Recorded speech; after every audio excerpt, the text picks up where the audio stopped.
Então, boa noite a todas, a todos, mais uma vez, sejam bem-vindos e a todos aqueles que nos assistem nas suas casas ou através das redes sociais. O nosso tema de hoje, e do qual vamos falar, fala-nos de como lidar com a tristeza, com a raiva, ódio e ressentimento. É um tema muito útil para aprendermos a lidar com um conjunto de sentimentos e situações que têm o poder de desorganizar o nosso psiquismo, atormentar as nossas emoções e atrapalhar a nossa jornada evolutiva. Vamos falar sobre o que são emoções, o que são sentimentos, quando é que a humanidade se apercebeu destas sensações e como lidamos e reagimos às emoções e aos sentimentos. Porque, embora normalmente sejam vistos como sinónimos, tanto para o psiquismo como para a psicologia, emoção e sentimento são considerados movimentos diferentes. Para este trabalho, eu recorri, e tenho aqui mais um, fez um monte, eu recorri a vários livros da série psicológica de Joana de Ângeles, ainda faltam aqui mais uns, mas esqueci-me deles em casa. Recorri, como eu estava a dizer, a vários livros da série psicológica de Joana de Ângeles, que é a mentora responsável pelos trabalhos mediúnicos de Divaldo Franco. E tirei destes livros alguns apontamentos para partilhar convosco algumas ideias bem resolvidas, ideias bem consolidadas sobre uma visão espírita acerca de sentimentos que nós não gostamos de experienciar ou de os experimentar até, e que, como disse, podem trazer muitos transtornos à nossa saúde, ao nosso equilíbrio e à nossa serenidade. Se fizermos uma viagem no tempo, até ao período que conhecemos como Homem das Cavernas, o ser humano tinha como inimigos naturais o quê? Os animais, as intempéries, aquelas intempéries que iam oscilando entre o frio intenso e o calor, não é? E, com o passar do tempo, devido à multiplicação da espécie humana, o homem passou a viver em pequenos grupos, que lhe facilitava a sua sobrevivência perante as adversidades que lhes aparecessem no dia a dia. Entretanto, através dessa convivência que eles foram tendo ao longo dos tempos, eles foram desenvolvendo outros sentimentos, uns até necessários e outros extravagantes, ao ponto de serem desagregadores do grupo familiar. Agora, os problemas já não estavam restritos à sobrevivência perante as intempéries e os próprios animais ferozes que os atacavam, mas sim à constatação das diferenças entre ele, homem, a humanidade, e os outros integrantes do grupo. Claro que, por não saber lidar com essas diferenças, o convívio tornou-se difícil. E tornou-se difícil de tal forma que os conflitos e as divergências entre os pares destas pessoas e com quem eles se relacionavam aumentavam dia após dia. E é a partir daquela altura que eles já não conseguem conter o aparecimento dos sentimentos mesquinhos que nós conhecemos hoje, como o ódio, a inveja, o ciúme, a vingança, a traição e tantos outros que não vamos falar aqui hoje. Mas ao mesmo tempo, além de os descobrir, perceber-se também das diferentes emoções sentidas e que até aos nossos dias são estudadas. Joana de Ângeles interessou-se muito pelas formas e pelas abordagens de Gustav Jung, de Freud, entre outros pensadores importantes, numa construção de que podemos chamar de ciência psicológica. E o que é que essa ciência psicológica nos fala? Desvenda os mecanismos sobre os quais as nossas mentes operam. E isso é, de facto, de uma importância bastante grande, porque se nós prestarmos bem atenção, vivemos tempos em que ter serenidade, ter equilíbrio e ter saúde faz toda a diferença para nós, e na atualidade também nós sabemos que a medicina revela que existe uma relação entre o nosso estado emocional e as doenças. Então, Joana vem desbravar este terreno, que apenas trago algumas ideias. São as emoções que fazem que uma pessoa reaja de uma determinada maneira, não é? De uma determinada forma, diante de um acontecimento. E essa reação é de uma forma muito pessoal. Porquê? Porque, uma vez que elas podem ser sentidas, são sentidas de formas diferentes por cada pessoa. A verdade é que nós, cada um, sentimos as coisas à nossa maneira, não é? Se calhar o que para mim é uma emoção muito forte, para o outro até já nem é uma emoção tão grande, não é? Portanto, cada um de nós sentimos à nossa maneira, como eu estava a dizer. As emoções são caracterizadas como sensações físicas ou emocionais, sentidas pelo ser humano, provocadas por algum estímulo, como um sentimento ou um acontecimento. Pode parecer confuso, mas já lá vamos chegar à frente, daqui a bocadinho. Ou seja, melhor dizendo, ainda de outra forma, uma emoção é um conjunto de respostas químicas e neurais baseadas nas nossas memórias emocionais. E surgem quando o cérebro recebe um estímulo externo. Porque senão ficamos sempre paradinhos. O sentimento, por sua vez, é uma resposta à emoção e diz respeito a como a pessoa se sente diante daquele estímulo que vem do exterior. Por exemplo, vou-vos dar um exemplo. A tristeza, a raiva, a alegria são emoções. Já o ódio e o ressentimento são sentimentos. E vamos ver aqui um pequeno exemplo de um quadro que eu trouxe. Já ali está até. Repare, por aqui podemos perceber bem este mecanismo, e foi por isso que eu trouxe este quadro. Reparem bem, nós temos definição e exemplo, e temos emoção e sentimento. A emoção, a reação do cérebro a um sentimento ambiental. O estímulo ambiental, desculpa. A um estímulo ambiental. Então nós temos aqui um exemplo de emoção, alegria, que vai provocar um sentimento de amor, que é o resultado da experiência emocional. Surpresa vai resultar num sentimento pode ser de felicidade. Raiva, ódio e assim por diante. Portanto, esta é a ligação entre o estímulo e o resultado da experiência emocional. Agora, como lidar com estes sentimentos e com estas emoções? Vamos começar então por saber como lidar com a tristeza.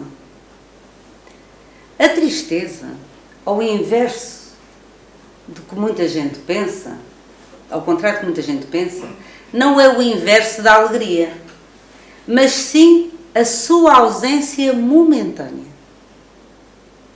É um estado que conduz à reflexão e não ao desinteresse pela vida. É uma emoção que nos leva à contemplação dos valores vividos e não à depressão, porque esta precisa de tratamento adequado. A tristeza é temporária, é um fenómeno natural que acontece com todas as pessoas, mesmo com aquelas que nós dizemos, aquela já viveu os momentos mais extraordinários, os maiores momentos de alegria.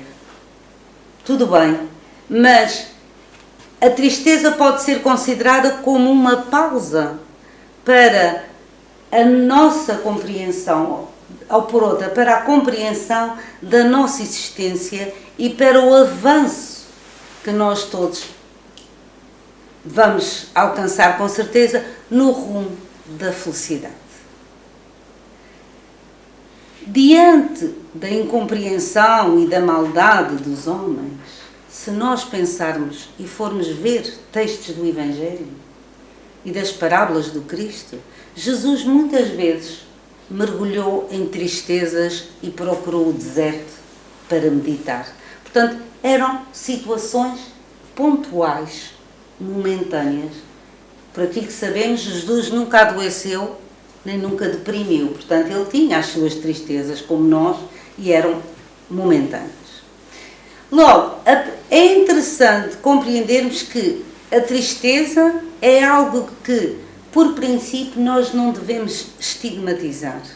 Nós às vezes temos a tendência para haver um certo estigma porque aquela pessoa é triste ou porque não é muito otimista, por aí adiante. Portanto, é importante nós não estigmatizarmos esse aspecto, uma vez que ela tem um lugar muito importante na arrumação das nossas ideias e nos sentimentos a respeito da vida, da existência e do caminho que cada um está a atravessar. O motivo de tristeza para um pode não ser o motivo da tristeza para o outro. Não é? Portanto, cada um de nós sentimos tudo isso à sua maneira, porque não somos iguais.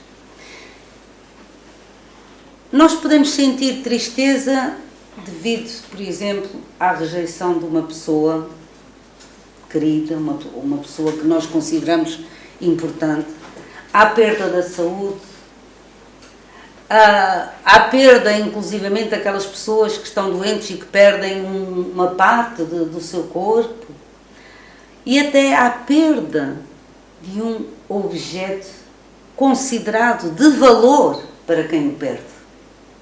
E tudo isso pode, de facto, provocar tristeza.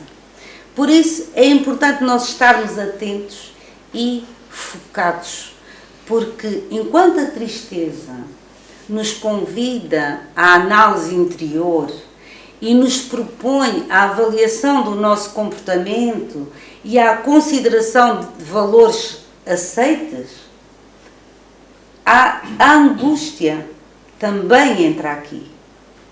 E a angústia e a melancolia, diz-nos Joana, define como o estado de saudade de algo conhecido e perdido. Isso já é a tristeza num outro patamar, digamos assim, que caminha para a angústia. E quando a angústia é prolongada, se ela se prolonga por muito tempo, pode transformar-se em depressão. E aqui podemos incluir, por exemplo, a desencarnação ou a perda de um ser, de um ente querido. Acontece muito isso. Nesta questão da perda do ente querido, é importante ressalvar a questão do luto. O que é o luto que hoje em dia se fala tanto sobre o luto? O luto não é mais do que sofrer. O luto é sofrer a dor da perda de um ente querido. e não há prazo específico para vivenciar esse luto, essa perda. E esta dor, é bom termos em conta que a dor, sem dúvida que ela tem a sua razão de ser. Todos nós, embora muitas pessoas pensem que os espíritas até nem sentem porque partiu um ente querido, não é verdade. Nós também, sim senhor, também sentimos, mas precisamos ter em conta que a vida continua.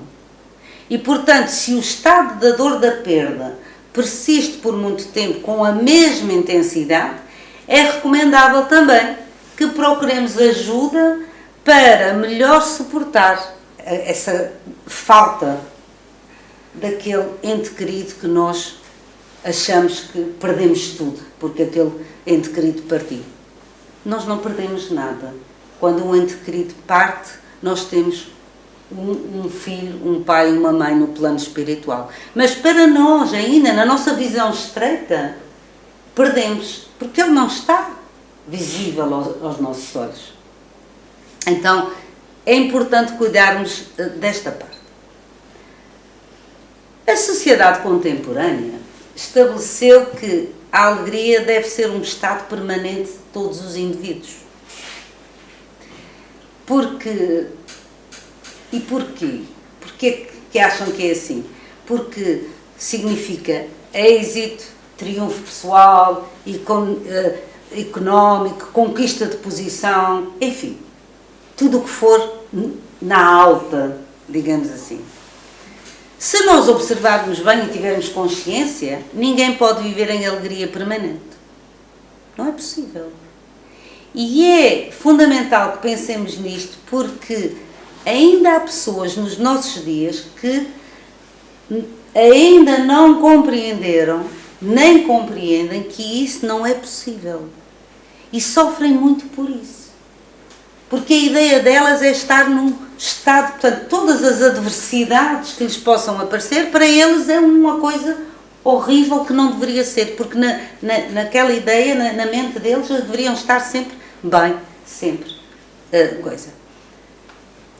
Claro que faz todo o sentido não ser possível vivermos nessa alegria permanente, porque se assim fosse, nós tínhamos ainda também uma questão doentia, patológica, porque não era real. E hoje em dia há uma expressão muito utilizada que é a felicidade. Hoje ouve-se falar muito de pessoas tóxicas, livra-te daquela pessoa tóxica e por aí. Hoje em dia, como eu estava a dizer, há uma expressão muito utilizada que é a felicidade tóxica, a positividade tóxica. O que é que isto significa? Isto significa que é ficar o tempo todo, quem pensa assim, a simular ser-se alguém que não se é. Ou então, partilhar publicamente, inclusivamente nas redes sociais, emoções e situações que não correspondem ao que realmente a pessoa é no seu interior. Aquilo que a pessoa é e sente verdadeiramente. São essas situações que mascaram, de alguma forma, como nós somos e quem somos verdadeiramente. E nós sabemos que, infelizmente, muitas pessoas fogem da realidade, não é? E das responsabilidades que lhe dizem respeito. Flutuam numa indiferença entre os deveres e os prazeres, não é? Vivem uma alegria, a tal alegria leviana, nos prazeres que causam prejuízo a si mesmo e aos outros, inclusivamente aos familiares que os rodeiam, porque são os que estão mais próximos dessas pessoas, e causam também prejuízo a si próprios, como, por exemplo, exageram na alimentação, consomem bebidas alcoólicas, viciam-se em jogos, gastam dinheiro, enfim, compras excessivas e supérfluas e por aí adiante. E isso vai ter influência, de novo, nas emoções. É patológico, porque é uma forma de alienação da realidade de quem assim vive. E nós vivemos muito isto no nosso dia-a-dia. É um estado em que a pessoa não está, podemos dizer que, encaixada, adaptada à vida. Por isso há necessidade de extravagâncias, chamemos-lhe assim, para que se sinta melhor. E a vida exige seriedade, exige esforço, como há bocadinho dizia a Carla, noutro sentido, não é? Exige esforço e trabalho da nossa parte, sempre, para que possamos evoluir. Esse é que é. Nós não podemos achar que essa alienação é a solução. Até porque, durante algum tempo, qualquer pessoa pode burlar a sua própria consciência. É ou não é verdade? Pode simular ser o que não é, fingir que está a sentir algo que em verdade não é por aquilo que o seu coração bate. É como se estivesse, vou dar um exemplo assim muito ligeiro, é como se a pessoa estivesse na crista de uma onda a surfar, sem saber o perigo que corre, mas vai, e vai na onda. Vai porque num determinado momento achou que era bom, que lhe disseram vai, faz, porque isto é bom. Mas se a coisa corre mal por qualquer razão, o preço a pagar pode ser muito alto. E nós sabemos disso quando nós fazemos essas extravagâncias, entre comas. Na reencarnação do espírito, que somos todos nós e que se aprimora etapa a etapa, através das sucessivas experiências carnais, no nosso processo de evolução, o desenvolvimento das emoções, como tem vindo a falar, é determinante. E as emoções, por si só, não são nem positivas, nem negativas. E todas elas são necessárias. O modo como nós lidamos e como reagimos às emoções é que pode ser positivo ou negativo. Certo? Como eu falei lá atrás da medicina, a medicina moderna, portanto atualmente, já descobriu que existe uma estreita relação entre o nosso estado emocional e o aparecimento de muitas patologias de cura difícil. Está provado cientificamente que o ódio, a raiva, a mágoa e o ressentimento, entre outros sentimentos inferiores, causam doenças graves no nosso corpo somático, no nosso corpo de efeitos, porque é uma questão de acumulação. Quanto ao ódio, é um sentimento que existe e que normalmente é mais duradouro do que outros sentimentos. Por incrível que pareça, mas é verdade. Porque ele prolonga-se, na maioria das vezes, pelo além-túmulo. Quem não perdoa aqui vai ter muitas dificuldades no futuro. À luz da psicologia profunda, um dos caminhos para a superação do ódio é provar que o bem é mais forte que o mal. Que a não violência é o antídoto para tudo aquilo que nos aparece como feroz, digamos assim. A paciência é o remédio para a irritação. A esperança é o recurso para o desalento. Portanto, tenhamos isso em mente. Sejamos mais sábios e mais inteligentes. Não guardemos ódio nem rancor que poderão desestruturar o nosso íntimo. Não só agora, mas no futuro próximo. Que em vez de ódio, espalhemos amor, tolerância, compreensão e prece. Não esquecer.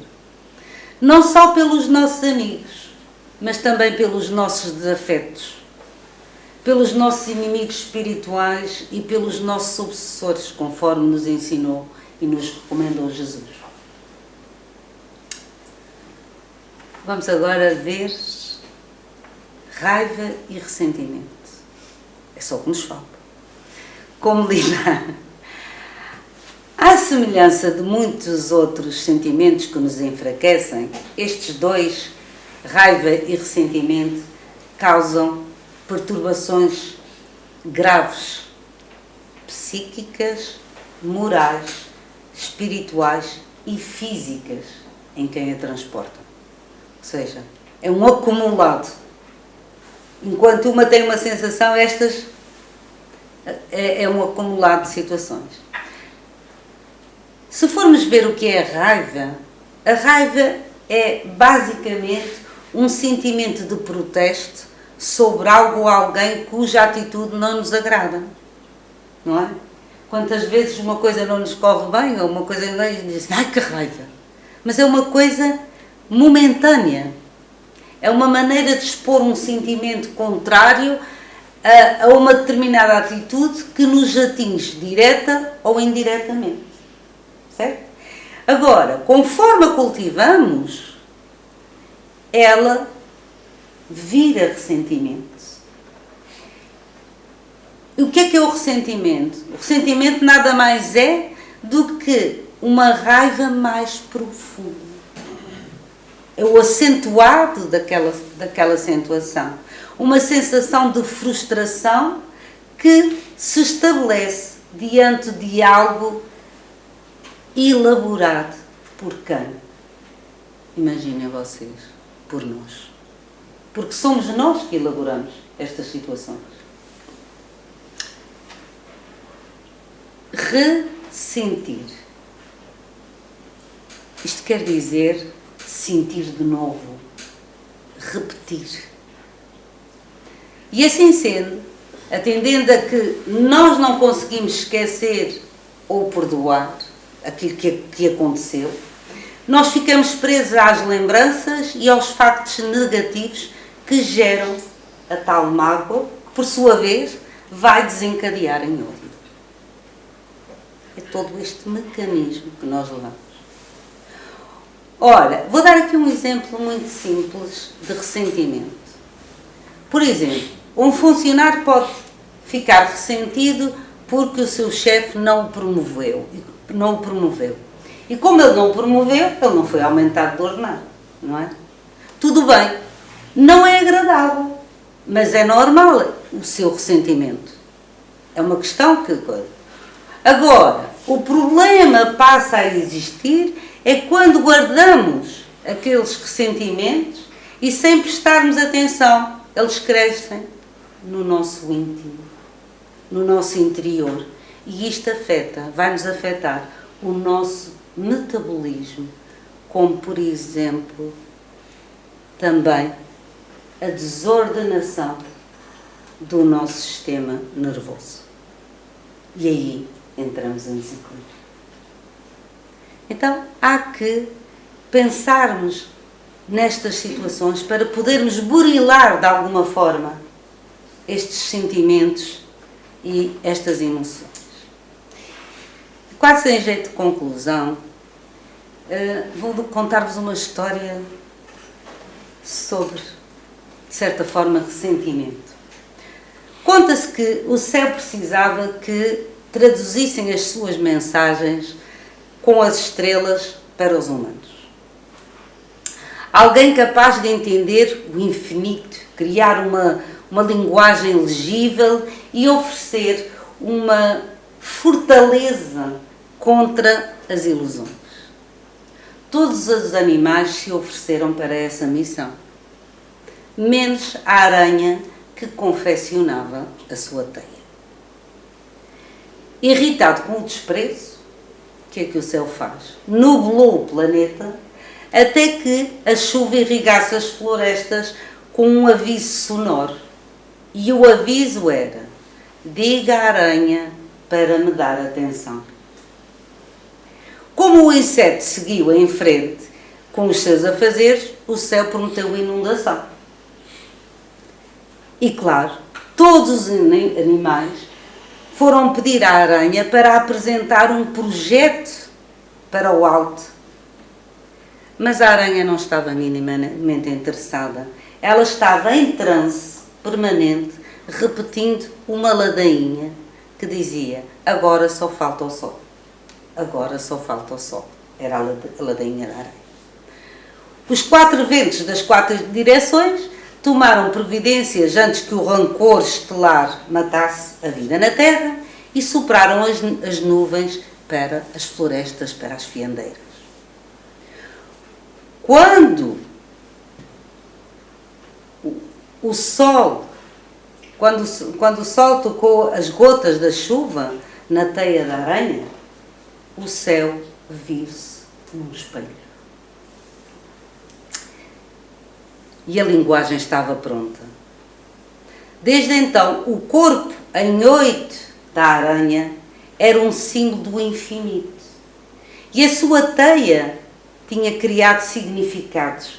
E quem não entender aquele significado, ficaria preso na sua seda, como uma refeição daquele momento.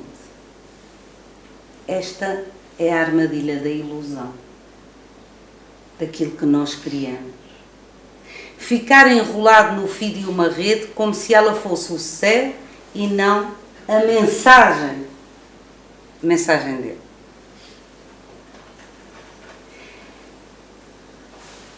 A finalidade desta história é avisar que quem está enrolado no rancor contra alguém, contra o pai, contra a mãe, ou no rancor desses pais, nós sabemos que existe isso.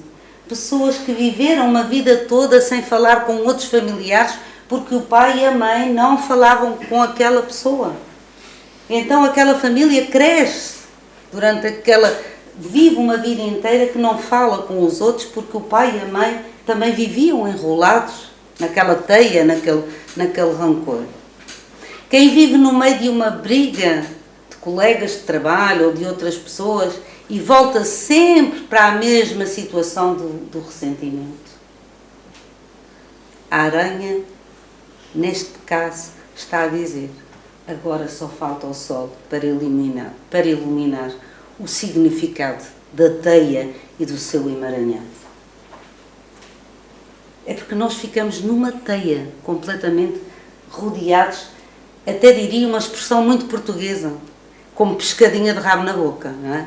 Às voltas e sem sairmos desta situação. Portanto, meus amigos, não adianta dizer eu perdoo, mas sim o que adianta é fazer as pazes com aquilo que aconteceu e seguir em frente. Isso é que é importante. O Espiritismo ensina-nos que nós somos espíritos em evolução e que somos o resultado do nosso passado. Ou seja, não foi Deus, e nunca é demais repetir, que nos concedeu os nossos defeitos. Fomos nós que os construímos. Por isso, cabe a nós eliminá-los. É um trabalho individual. Não há nada que alguém possa fazer por nós. Em muitas situações, nós sabemos que é preciso passar pelo sofrimento para esquecermos as coisas mesquinhas da vida. Quem já não passou por isso? Que numa situação difícil diz: e eu que ligava tanto àquilo e agora aquilo já não tem importância para mim. Há outros fatores muito mais importantes. Por isso, aprendamos a desenvolver o controle sobre as nossas reações. É o que nos aconselham os amigos espirituais. Comecemos a identificar o problema ou os problemas e procuremos uma solução. Vale a pena conversar com alguém que nos inspire confiança. para que possamos ver mais claro aquilo que muitas das vezes nós estamos cegos pela tal raiva, pelo tal ódio, pelo tal ressentimento que carregamos em cima de nós. E perdoemos a nós próprios e aos outros. É muito importante. E lembremos de uma frase muito conhecida e forte de Chico Xavier, que diz o seguinte, e eu vou citar: quem guarda ressentimento, por muito que se disfarce, termina achando em si mesmo o jeito de se envenenar. Então é isso. Vamos nos libertar destes sentimentos inferiores que tanto nos adoecem. E nós queremos é ser o quê? Pessoas felizes e saudáveis, não é? Então, é isso. Muito obrigada pela vossa atenção.